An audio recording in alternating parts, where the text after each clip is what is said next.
that you can only achieve in a certain realm or in a certain reality, and then I treat you as such. So I don't give you the opportunity. It's kind of like you squeezing the bird. I hate those, but I always think it's funny when people go to the funerals and they holding the dove and they holding the dove and they giving this long, long speech. And then eventually when they get ready to let the bird go, let the dove go, the dove just die. Cause like you didn't squeeze me, you didn't squeeze me, you didn't squeeze me. Sometimes as teachers in education, we doing that too. We squeezing the babies just with so much structure, so much discipline, so much what we want to like self-regulation. You need to learn that. And then when it's finally time to relinquish them, that bird is kind of net violence. And so Let's lose the kids to that too. So indirect violence, right? Not like actual physical violence. Like you can cause harm to kids without physically touching them. Correct. Right? You could be an ineffective teacher and be trash, and you can do harm to kids. Like actually statistics show that the ineffective teachers is worse than a sub. That if you're ineffective, you can do. Yeah, because you showing up every day. Showing up every day. Like I think the sub, you kind of just come in with the mentality like, I'm just here to get a check. But when it's an inefficient teacher, it becomes more of a school issue because the kids lose faith in whoever they think of as like the big homie teacher. Because it's like, why you let this person come and collect the check every day and they ain't doing nothing or they not educating us in a way? Then they lose faith in the people that might be at the admin level because they looking like, why you not helping or supporting to get this said individual out of here? And I agree with that. Yeah, no, for sure. And so let's talk about you real quick. So, brother man, you have a new role, or you've been in this role season. And what is your role? What do you do? Yeah, so I'm the dean of culture at a charter high school. And I think for me, the role, when I tell people that, they're like, what is that? So twofold, I am responsible for leading the team and committees and kind of like initiatives that build positive school culture, Yeah. positive school pieces of belonging, but then also, just like societal things happen where kids make mistakes, adults make mistakes. And I'm also on the second side, I serve as the liaison for those different kind of interactions. And you were a teacher before, right? And then you got into the English teacher. Yeah, I was an English teacher by trade, taught college writing. Yeah. What was Uh, that transition like? Yeah, so I started in the role that I supervise now is like a leadership coach. I started there. I really didn't like the role because I just felt like I was serving as a kind of correctional officer. Like we was telling kids to tie their shoes and tuck their shirts, and you couldn't wear like green hair. It's like you had to wear like earth tone hair, and it was like, what's really earth tone?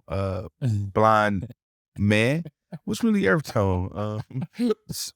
What's really earth tone? Like, talk about that. So I didn't really like that just because of the kind of what do we know now as the term like racist practices. Yeah. So I saw the classroom as a way to kind of invoke some change. But then, with that, you only in a pocket where you only see ninth graders, and then you really only have to talk about English. And I love to like talk with people, and I love to like go on tangents Yeah. and have like those types of conversations.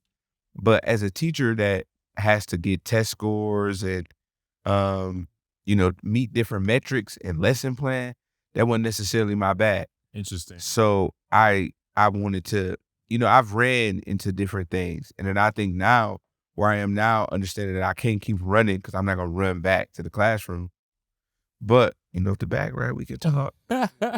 Couple perks. But now I see myself as being a change agent Yeah. in our school and being somebody that has experiences in all of the different spaces in our building. And then I talk about it openly. I do have plans to become a principal one day. Yes. And then also is my goal to like own my own school. I don't know if the term is like own because I'm not necessarily trying to make like any money off of it, but I want to be the head person. Yeah, but I think just to sustain myself, but to the point where I want to just be the person that makes those decisions and like things have to run through me or said team. Cause I got some creative ideas and I don't really want to be blocked by people because of other things. So let me ask you this real interesting question, right? So you've been a dean for about 2 years, right? And you said you got out of the classroom, right? So you can probably get a broader perspective maybe on not what the overall issue is, but just kind of give you a little bit more autonomy so you can. Yeah, and I see more stupids, You see a lot of just you see through more of the BS now, right? More things become more clear, the clarity, so that's why that's happening, right? Because you have a lot more power. So my question to you is, let's say, right, so the topic is gun violence. So we got gun violence, we got climate change, we got racism, we got white supremacy, all on one team. Yeah, for sure. And then we got Monstars. you, everybody on that team, Yeah. and everybody else that got that money. Yeah. And we in the game right now. Like, we in the game. Like, Right. real game. Let's call it basketball, because I love basketball. You love basketball? I love basketball. Right. Shout out to the basketball players out there. Shout out to the basketball team, man. What do you think the score is right now? You should cue Icewear Vezo up the scope. It's a landslide. We're getting tapped. But I think the difference is like the clock is eternal. Cause it's going to continue. We get them sponsorship, so I won't say what I like. But in the words of young Jeffrey, hustling don't stop, it keep going. Okay. And I think that we have the power to really change it. We can run it up, but I just think right now we not organized. You ever seen a good basketball team have star players, have guys that can get to the rim and highlight reels? That's really what the Monstars are doing. Like, you getting highlight reels of gun violence. You getting highlight reels of ice glaciers melting. You seeing all of that real time. But I think right now we got so many good people in different pockets, but we're not organized. So go to your typical AAU game. I ain't making it about race, but kids that are organized, and you go into this team and you see this white team and you like, oh no, these black kids about to bust. He's 6'3", he's 6'5". But these young people have been playing with each other since they were 2. So now you're talking about those same teams of people you have. We've been organized. We just get to the point where we could organize. Not saying we didn't want to, but we just get to the point where legally we could. And I think when you think about it like that, I don't think the game is over. I just, to answer your point, we get pop right now. And so again, Calvin Noah Podcast, episode 5, I gave you power. It is a mental health podcast about how can we let go of that savior complex, right, as teachers, and just be in the present, right? And we're talking about gun violence, specifically losing students to gun violence, and how do we work around that? Because I can honestly tell you, I got into teaching because I was trying to help my kids. I got into teaching because it was rampant in the area that I got asked to go in, and not to say that it was just like the overall perspective. It was the majority, but there was a huge disparity that causes trauma and generational trauma that I thought as a teacher I can go in and be effective. But let's go ahead and talk about the external forces that we are trying to tackle and go against, right? Joe says he thinks, it's a landslide. It is a landslide, but we got heart, you know what I'm saying? And the clock is eternal, and we just got to re-strategize. But let's just quickly talk about the illegal gun trade in the United States. So included in Michigan, Flint, and Saginaw, first of all, this is very complex. And this is not the podcast where we're going to have the solution to try to solve this. We really just going to talk about what is it like to lose a student to gun violence? Like, what is that process like? Why might it happen? And we want to talk about some of the perpetuators. Like, whose fault is it, right? Is it the arms seller? Is it the person that, introduced the people to the guns? Is it the gun user? Is it the person that pulls the trigger, right? Is the person that listens to the violent music? Is it the media, or is it us, right? In essence, we kind of perpetuate that mindset, that definite mindset of, oh, this is that, this and that. And if we're effective or not effective, we could be just as worse as that. And so let's just quickly talk about it. So this is a multifaceted issue, and it involves a variety of actors and factors, okay? The trade refers to buying and selling the distribution of firearms outside of legal channels. So when we think about the firearm industry, Jones, how much money do you think the firearm industry makes a year? Just give me a guesstimated guess. In the hundreds of billions. 500 billion. Almost $1 trillion. Yeah, you gotta think about what all of it is, like in terms of ammo, in terms of the app and the actual Artillery. Yeah, when you think about it's even like it's fashion for it now. Like Yeah. you get a Gucci clip for your pistol. You can get your gun wrapped in the Louis Vuitton logo. Really? Yeah, those are things. Like, yeah, those are things. Like it's a fashion thing. Like gold. Interesting. Why do you need a gold plated gun? Why you need a diamond encrusted gun? And so as I'm reading this, I just kind of want you to probably think about what is the personality of someone that might be maybe an arms dealer, someone that is just infatuated with firearms. I want you to really deconstruct that. So as I continue, right? So legal channels in many states, including Michigan, we're in Detroit, Michigan, it is relatively easily for individuals to purchase firearm without undergoing thorough background checks. Now, is that true? Do you think that's true based off of just what you heard? Like, is Michigan tight on guns like it is New York, or is it more lenient? I think, of course, I share a bias. Like the people that I may be surveying, it's tougher. I think because you got to go through a lot of red tapes and bureaucracy Interesting. to be out here and be illegal. I'm a CPO holder, so I don't want to like. I want to be transparent. Right. I own I was gonna ask you that. I own guns, Yeah. right? But I like to think of myself as somebody that's working to be a responsible gun owner. And I think that that's the next step. But I think for other counterparts, maybe not so much. I remember taking my CPO course, and it was a young guy in there. Young white man, Yeah. and he might have been 18, and he was like killing the target. I mean, nice with it. And I went with my homeboys and we all rented guns because we were afraid to even have guns without thinking, we had to have our CPLs. And Interesting. his mindset already knew parent background was like, yeah, these guns, he bought these guns. He was like joking about it at the place. The guns were bought for him as like a 16th birthday present. So he's had these since he was 16, access to them since he was 16. Right. He seemed like a nice young man, but I'm just thinking like at 16, yeah, I don't think my parents was buying me guns that I have access to them, allegedly. But they weren't going out of it. So it's just different.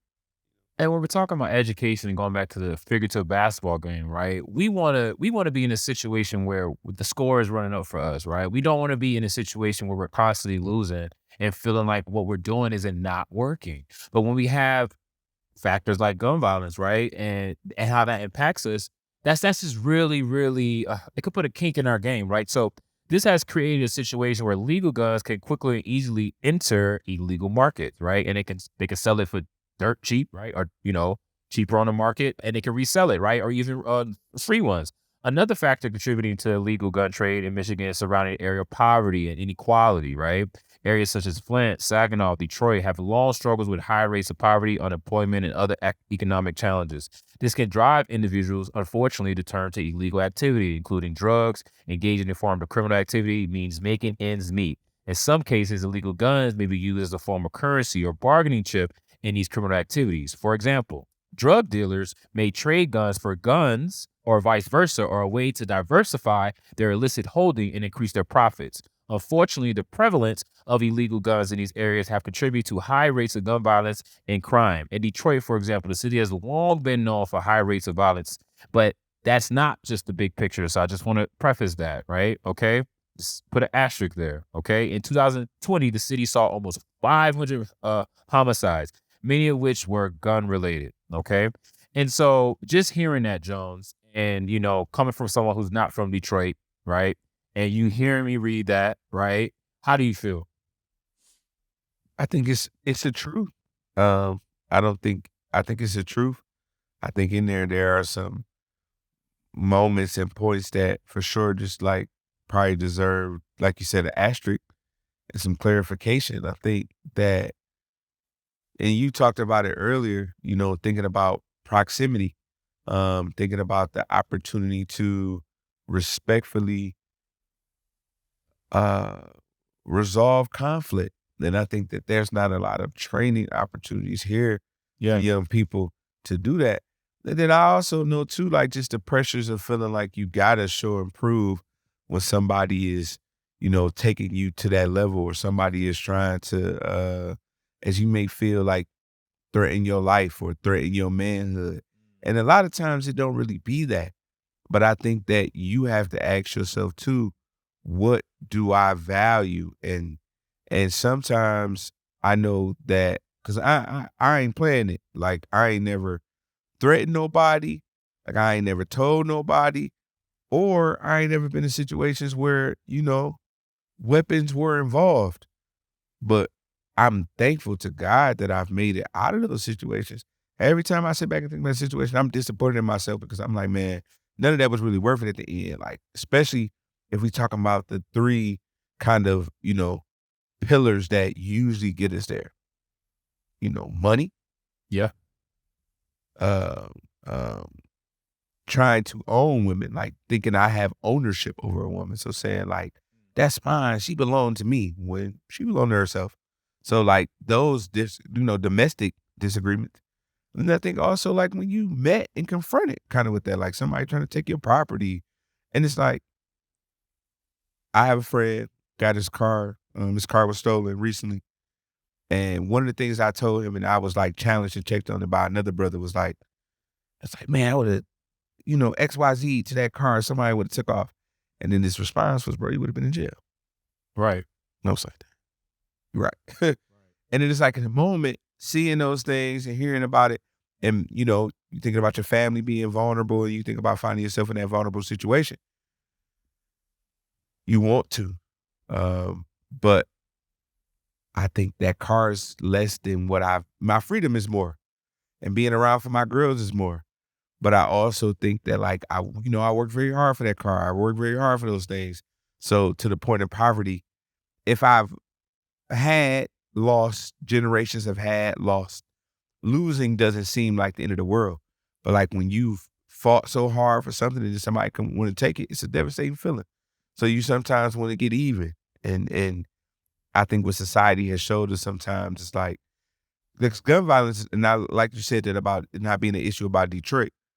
Gun violence is an American issue. Like Yeah. it's statistics saying that, Yeah. we're the Yeah. So yeah, thanks for getting to that. So America, 1 million Americans have been shot in the past decade. Gun violence rates have risen. In 2021, gun violence reached the highest level in at least 40 years, with almost 50,000 deaths alone. 500 people die a day to gun violence, and we're on a record of almost 50,000 people dying a year. So going back to the teacher being a mediator, right? I guess, can we make the assumption that maybe Well, wait, who said the teacher was the mediator? I'm Like, just what is that? saying, like, I'm just saying the innocent teacher who wants to go in and be effective, right? We want to try to make sure kids are curbed, not towards gun violence, but away from it. So we want to make sure we're there. We want to make sure we're putting them in internships. We want to make sure that Okay. and this is not just in Detroit, this is anywhere, right? We want to make sure we're a positive mentor to kids so kids don't fall victim to the other mentors that are out there. Yeah. No, I like that. I like how you said that. You know what I mean? Right? So that's what I mean by mediator. Kind of saying that we're the solution. I'm putting us on that pedestal, okay? And I'm gonna do that, okay? I'm gonna put you on that pedestal now, right? What? Like just hearing that, right? How many do you think those deaths are kids and teachers who lost kids? Yeah, quite a few.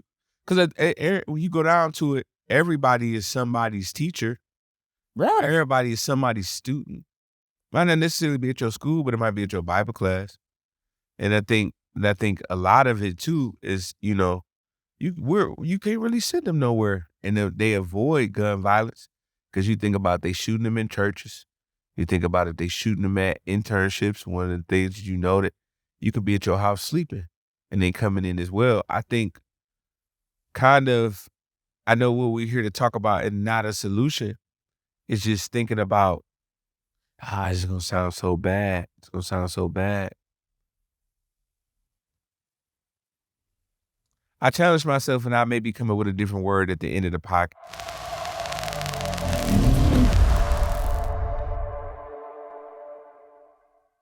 Keep leaving it. I appreciate you. All right, so go ahead. You was talking about yeah. So what happened with So everybody, it is what we were saying earlier. So when you think about maybe they played on YouTube real quick? Like the video or anything? Because we don't want it. Because we want to make sure that that source we getting it from Okay. is reputable. I feel you. Not just hating. I like that. Yeah, and I do too. I think like that his whole I think, but thing. it's also He like makes some everything. influences. Some influences.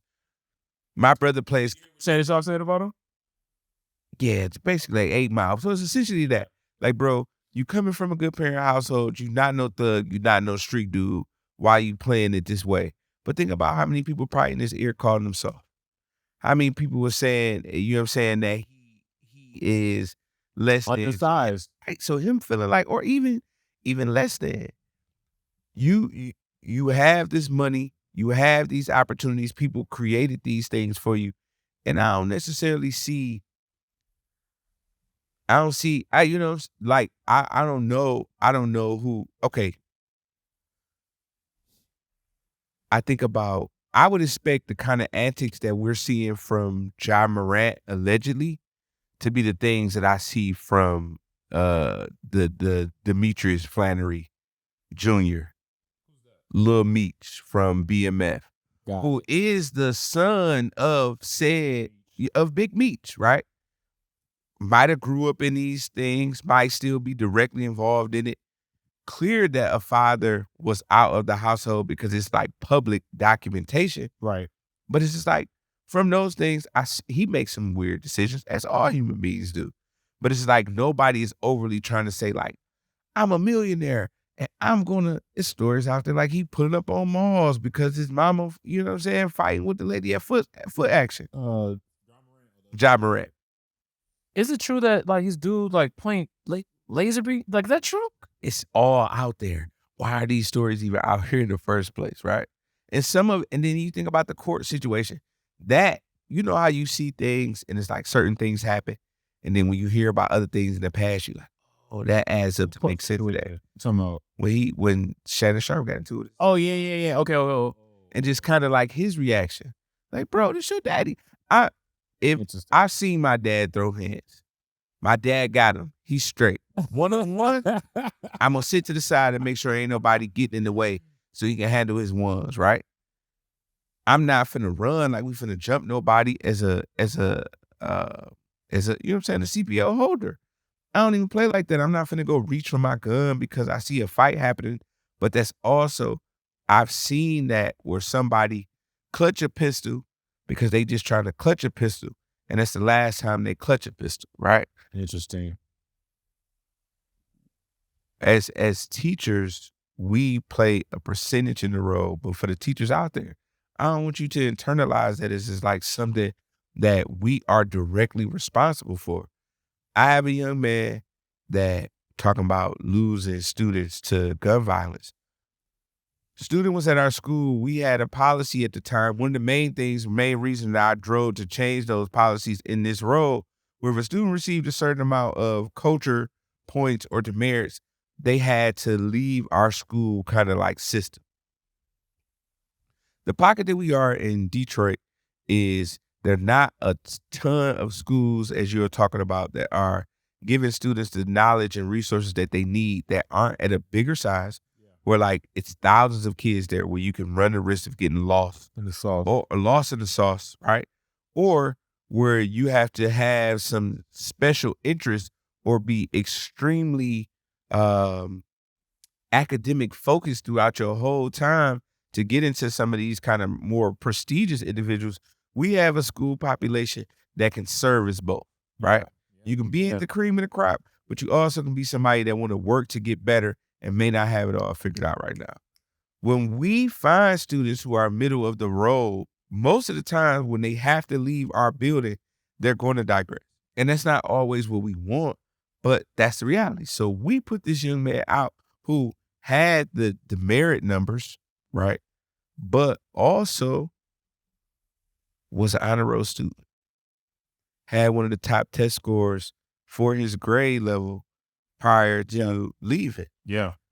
Went to another high school, got into some run-ins with other people in the neighborhood because now he's not in the neighborhood that he lives in. He's in a different neighborhood, right? Have to deal with those realities. And the same year that his classmates at our school was supposed to be graduating, which is his year, right before graduation, they coming in with, RIP shirts. And we like, we shot. We shot. We sitting there like, what? Like, when this Friday, when this happened? And it's again, that same feeling that you have right now. I felt that. Like, man, I let this kid down because I let him get put out.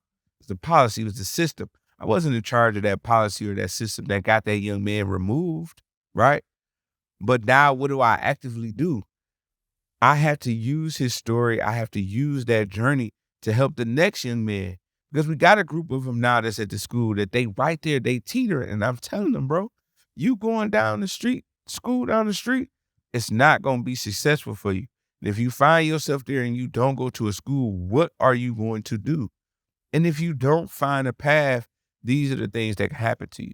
And I think that that's a story that they hear often, but it's a story that as teachers, we have to make sure that we reiterate, but then also advocate when we have to know the difference between holding a student at a time or release them when it's, the right time. Yeah. Because what do you do if a young person, let's flip the story, right? Let's talk about another instant. Let's say it's a situation where young person is creating violence or creating chaos or creating a unsafe learning environment for the other people there. Right. What is he supposed to do? Right? We've tried the alternatives. Give me an alternative that's out there. We've tried it, right? Put those things out there. And now this one person is impacting the learning of the 100, of the 400. But then they go out and something happens.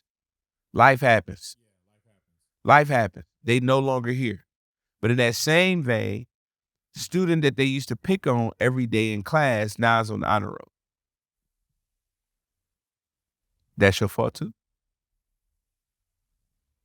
It's tough. It's a tough thing. Go ahead. Let's talk about it, bro. So how do we get out of this? Because I feel like the answer is we have to get out of the savior complex so we can recognize what's in our locus of control. Yes. I'm just going to repeat this as you talking it. And Nellum is not your savior. And Delonte Jones is not your savior. And pretty much LeBron James is not your savior. Is it that we're saviors because is because of power maybe? Or the lack of power? Or the feeling that if we help these kids, so this is what happens, bro. We get a lot of people that come because we're in a privileged situation because, not privileged, but we're in a special situation because everybody that's teaching like we do not have to deal with the similar disparities like we do, but they deal with other ones, right? Not saying they were better or not. I challenge that at different. Yeah. Because our kids doing breezes, right? But it's other kids is popping perks. Exactly. Right. It's just a different problem, just the same degree, right? So where excuse me. So I'll tell you a quick story.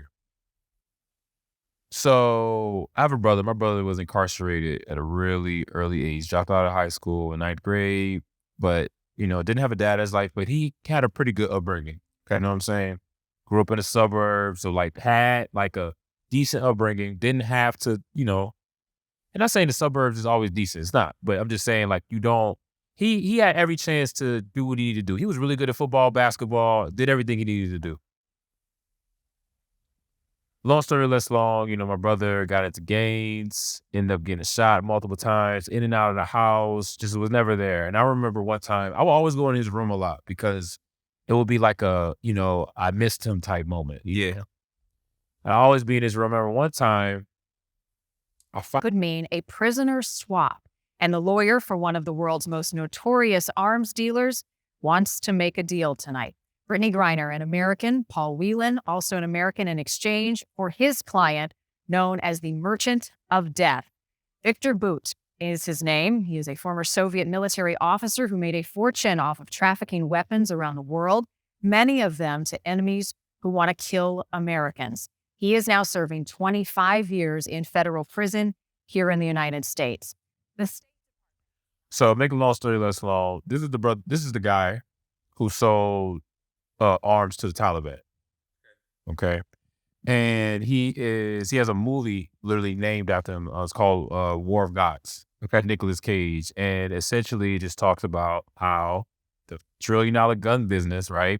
You have illegal and you have legal guns, and you have these, say, quote unquote, oligarchs, right? Say maybe in Africa or in the Middle East, and they want to say overthrow the government. They go to these arm dealers and they buy these guns cheap, you know what I'm saying? And they overthrow the government, start a coup. You understand what I mean?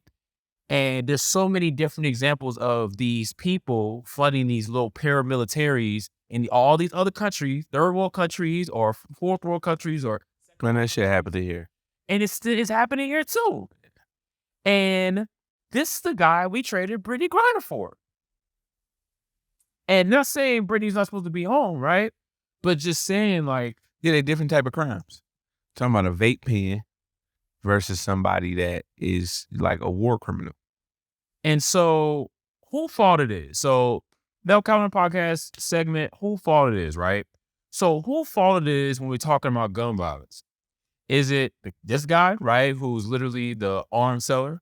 Is it the people who go out in the market and try to get the guns? Yeah. Is it the gang leader who gets the guns, right? And I'm trying to think about why would a gang need to get guns, but you talked about it earlier, right? Protection or to, you know what I'm saying?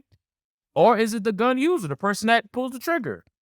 Or is it a person that makes the rap music that is, and I'm not trying to classify rap in this whole Rock, rap. that, Yeah. but there is a segment of rap music That's fine. that's violent, Yeah. and it can promote it. Same for country though. Exactly, right. Toxicity, promote Yeah. toxicity, right?